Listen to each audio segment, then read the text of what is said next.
Welcome back team, long time no see. Today we're going to be going through my complete guide to warding in top lane. It's a very underrated skill to have, and since I last made a video on this topic, they've reworked not only the map itself, but all of the minion waves, so the way you want to be getting your vision down is completely different. And it's a really common question we get from a lot of our students over at the TLA program, so I'm going to be going through everything you need to know about the topic, and by the end of this video you are guaranteed to never die to a gank again, so let's get started. Now we're going to be starting off with the early game, starting with level 1.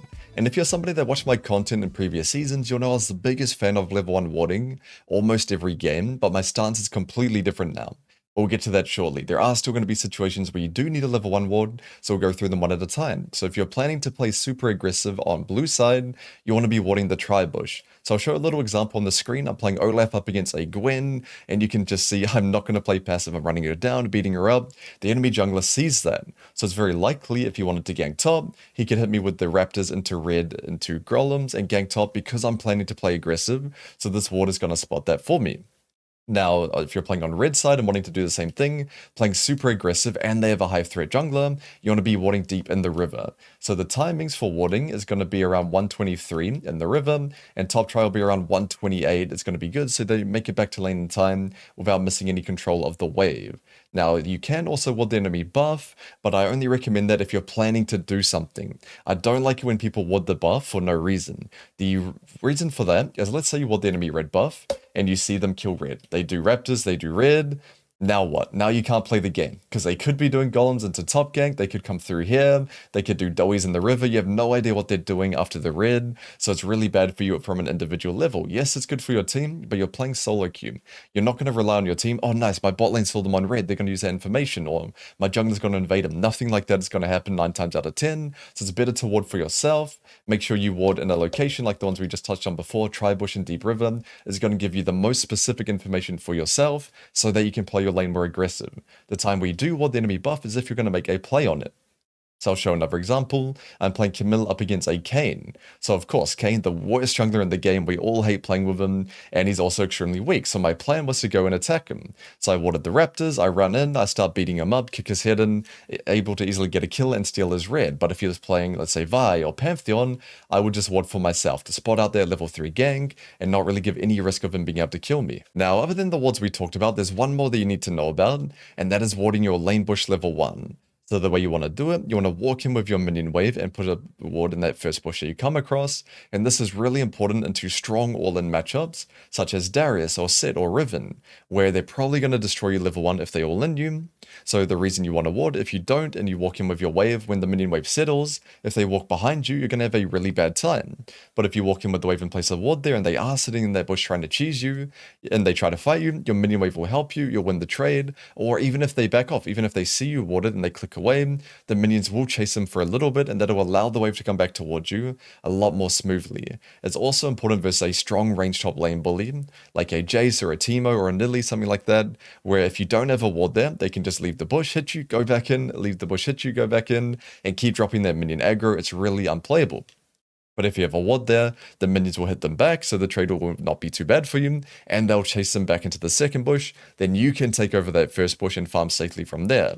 It's also important because to note that versus these champions, you're probably not going to be getting priority most of the time, so you don't really need your ward for a jungle gank as you're going to be getting pushed in if the champion is that much stronger than you level 1.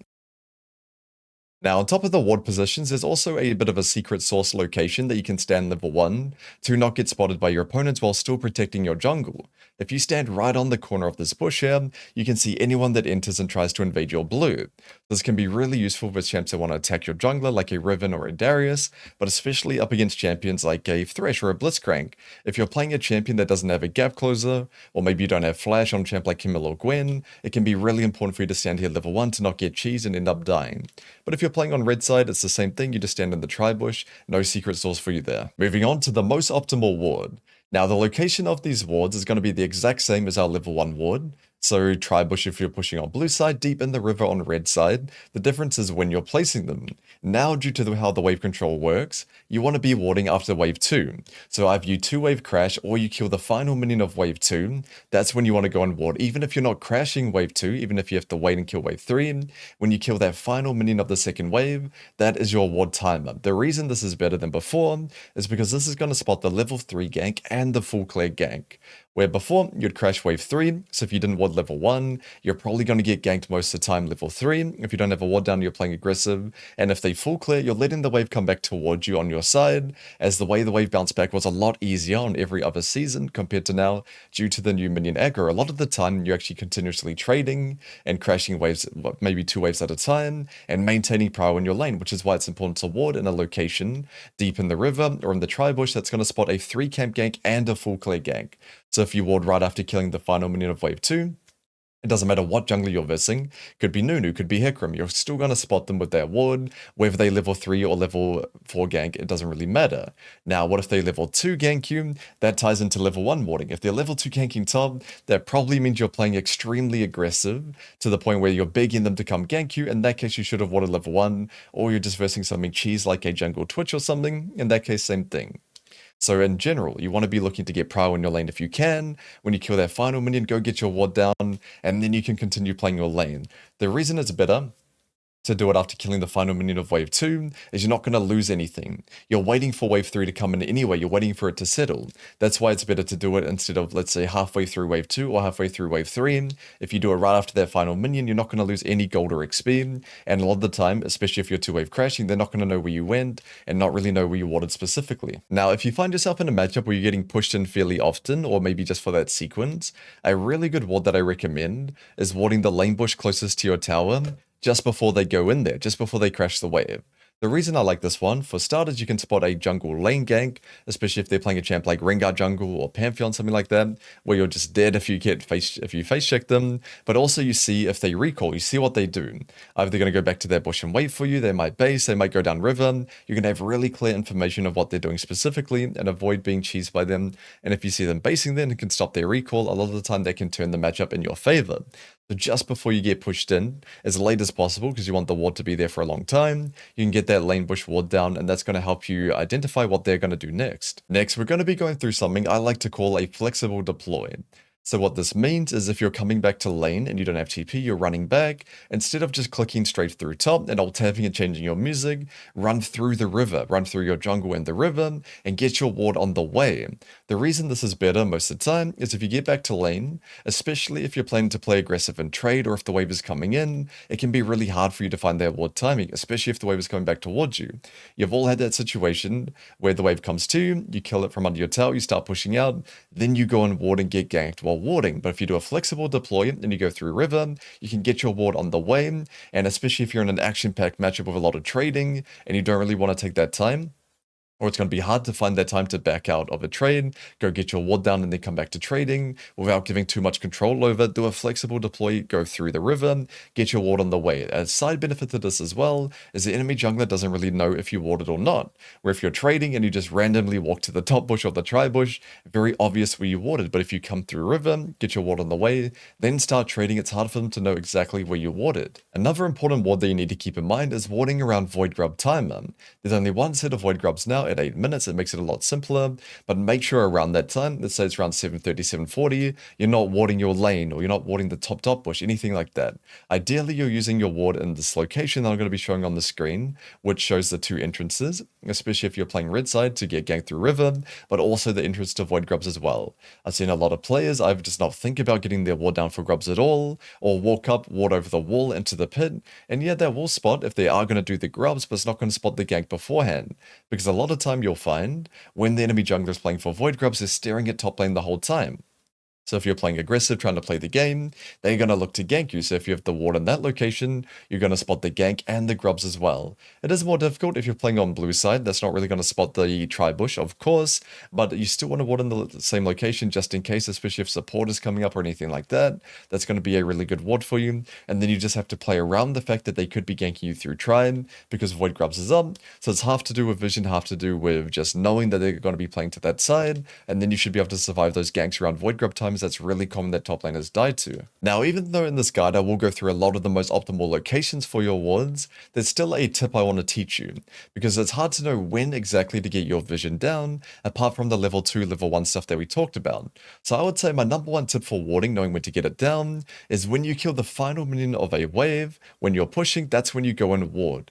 Which wave, it doesn't really matter. When you're pushing towards them and you kill any wave, it can be the wave near your side, it can be near their side, that's when you're going to have to wait anyway. They're probably not going to walk up and fire you and your 6 minions if you just killed a wave, so that's when you want to go and ward. It sounds simple, but a lot of players make this mistake. It's really good to get into that habit. So you kill the final minion of a wave, you go and get your ward down. The reason this has an extra benefit as well is if the enemy top does start walking towards you with the wave coming towards them, it's very obvious that they have their jungler there. So you don't even need to place your ward in that situation. If the enemy top's trying to staunch you when you're going to ward and you've got a wave going towards them, 9 times out of 10 their jungler's in the bush waiting and you know that they're top already. And if the top doesn't go anywhere near you, he just runs away. That means you can get your ward down unseen because they're not going to be able to spot you. Where if the wave is still kind of in the center, you're still trading and you just go and everyone's done it, walk up and get the lazy man ward in the dot bush. The enemy jungler sees that, they're going to play around it. It can be really hard for you to survive that gank, but if you kill the final minion of a wave before you get your ward down, it'll be harder for them to spot and a lot more obvious if you are getting ganked or not on their ward timer. Next, we're going to be quickly going through when to swap to your trinket and to which one. The good news is, depending on your champion, most of the time it's going to be the same pattern, but it's really important that you identify which of these trinkets your champion wants. So, for example, if you're playing a champion that's famous for flanking, a champion like Aatrox or a champion like Kennen, the second your laning phase is done, every single game that you play, more or less, you want to swap to red trinket. I see it so often that my top lane students, they just sit on yellow and they just forget. But if you're playing a champion that must flank like a Aatrox or a Garen, and you don't have your sweeper, your value is going to go down significantly.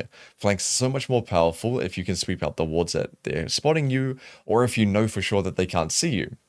Even if you can't kill the ward, the fact that you're sweeping and you can see it and you know you're on vision allows you to know how aggressive you can play. So really important that if you play a strong bruiser that's good at flanking, you pick up your sweeper right away. The time to stick on yellow trinket is if you're playing a champion that's full split pushing, like a Tryndamere, especially a champion like Tryndamere, as you're pretty much unkillable. Even if you face check somebody in the jungle, getting your yellow trinket down, you can just spin over the wall. Where on a champion that's not quite as safe, maybe a Fiora, in certain situations you might need to sit on blue trinket so that you can get a ward for yourself without risking anything. Now, one thing I like to do, and I recommend, the second you get level 9, if you get your recall off, just swap to blue trinket. Another thing that's going to sync up with, a lot of the time when you hit level 9, that's when you get your first item spike. So you come back to lane with your Triforce, your Eclipse, whatever it may be, and a blue trinket, so you can utilize that to ward up the enemy jungle. Just before you play aggressive, you don't need to spend time going to get that ward down. It can be really important for you to get deep wards without really missing anything in your lane. So that can be a good thing that you do. But even if you're playing a champion that wants sweeper, you can do that one time. So maybe you just get back to lane level 9 on Aatrox with a blue trinket, you play out your lane, you ward up the jungle, and then on your next recall you swap to red trinket. Now, it's important to note, the time when your lane is finished is going to depend on the game. Some games you might finish your lane at 10 minutes, some games it might take 16. But that's normally the time where you want to be swapping to sweeper most of the time. The second your lane phase is done, it's up to you to identify that. You can also swap to sweeper into certain champions like Teemo or Akali. As versus Akali, you can see the outline of her shroud. Versus Teemo, you needed to spot the shrooms. I would say the second they get level 6 on Teemo, you need to get your red trinket right away. And versus Akali, it's just when you're planning to go for an all-in, a red trinket can be really useful for that. Now, the class of champions that want to go blue trinket pretty much every game are champions like Jace or champions like Teemo, where you need to be using side lane to get farm and maybe even pressure, but you're so vulnerable if you try to ward up the enemy jungle, you're going to die. You need to be getting your vision down ahead of time and from a safe distance, so blue trinket's going to be better for those champions. It can also be good on champions with engage, like a Nocturne, or a champion like Ornn, where you've got pretty long range engage, a blue trinket can help you spot them and make it easier for you to land your abilities. Now, one extra tip I want to touch on is up against a Fiddlesticks. If you can spot Fiddle with the blue trinket, you are the MVP of the game. Every Fiddle is going to be trying to ulti from Fog of War, get the most out of their kit, so you need to be always looking, trying to predict where he is, and spot him out with a blue trinket. I don't care if you're playing Aatrox, if you verse the Fiddlesticks, pick up that blue trinket and be the hero of your game. Now, for our final point for the early game, there is a certain class of jungler that you're going to play up against that drastically changes how you're going to be getting your vision down. We're just going to call these junglers the loser class of jungle champs. Now, the loser class are champions that have really big gap closers, like a Zac, Rek'Sai, Skarner, champions like Kayn or Shaco. I'll put a big list on the screen here. These are champions that can easily get through these really thick walls in top lane, and that makes it really uncomfortable for you to ward. The good news is that on blue side, it's very easy. You still ward deep in the tri-bush. I'd say try to ward a bit higher than you normally would, so about up here, here, and that can spot them as they're approaching this wall, trying to gank you from the side. But if you're playing on red side, that makes it a bit more difficult. I'd recommend if you're pushing, let's say you're playing red side here, you get your ward here. That's going to spot them, or optimally, if you've got time, you walk down here, and you place your ward in this section. That's going to spot the entrance here, and going to spot over here. That is the most optimal ward you can do up against these loser champions. But let's say you're playing up here, you're playing aggressive, you're planning to dive or something, you can place a ward over the wall here, it is okay, but I would recommend, if you're not urgent to dive them or anything like that, you spend a little bit of extra time after crashing or killing the last minion of a wave, you walk down the river and get your ward here so that it shows the very edge of this wall but still giving you that entrance as well. Now, just because you have this ward down doesn't mean you're unkillable to them. They could technically still go through the river like this, so you do have to keep that in mind, but it's very likely if they're playing these loser champions that love going through the thick walls, that they're going to be trying to abuse that as much as they can. And just keep in mind, there is no one ward solves all situation. That's a common question I get as well. You can have the most optimal ward in the game that works most of the time, but you're still going to die to ganks in certain situations if they do something extremely creative. Let's say you're pushing level 2 and you ward deep in the river and the jungler does golems, let's just say red, golems, raptors, and he goes all the way around here and kills you, right? You're not going to have a ward that spots them every single time, but if you ward in a situation where they don't see you placing it, I would say 9 times out of 10, probably even 19 out of 20, even in higher ranks, these are the wards that I'm teaching that are going to keep you safe most of the time, and these wards here up against these big gap closer champions are no exception. Now, other than these big gap closer junglers, there are kind of 2 common categories that you're going to play into, and that is champions that pressure early game, like a Xin Zhao or a Lee Sin, Pantheon, or champions that want to full clear like a Lilia or a Hecarim.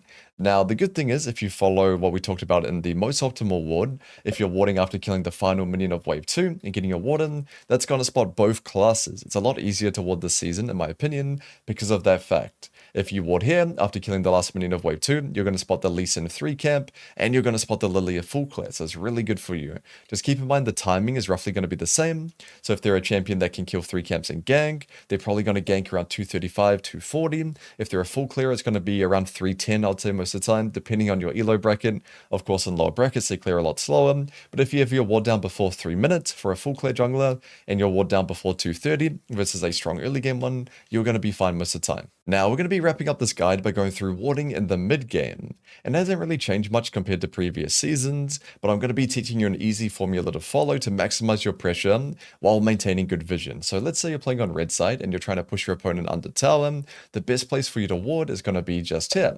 Very simple. If you're pushing in top side, this is going to give you the vision of all 3 entrances. And if it's a pink ward, you can move it to here. You don't actually have to. I'd say even though it looks a bit weird placing it out in the open here, if you're planning to keep your opponent stuck under tower, maybe chip away at the tower or poke them and really playing for that tier 2, you can just slam the pink ward here, because if somebody commits all the way to clear out your ward to this area, they're probably going to sweep out this bush as well, so it doesn't really matter that much in my opinion. However, you can put it here if you want to be trying to be cheeky and keep your ward alive for a long time, but it doesn't really matter as long as you have vision of these 3 entrances. The reason I slightly prefer here in times where I'm staying top lane and not roaming is just because you can see here, if you ward on the very edge, you don't really see if somebody comes from base and ganks you here. It can be a little bit annoying, so it's better to ward just here.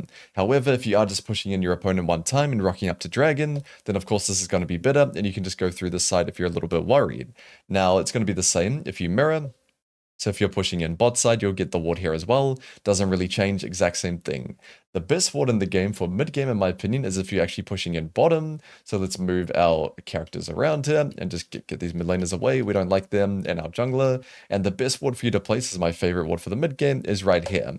You can see how good this is going to look when I finally place it. It shows every single entrance here. You can see any angle they come from apart from a lane gank, and it's in the bush as well. So this is the most optimal ward. I actually don't recommend buying pinks in the early game that much, unless you're up against champs like Evelyn or something. But in the mid game, especially when you finish your item, pinks are really important. The reason I don't like them in the early game that much is because it's just too big of a gold commitment, losing 75 gold, especially if you buy 1 or 2 of them.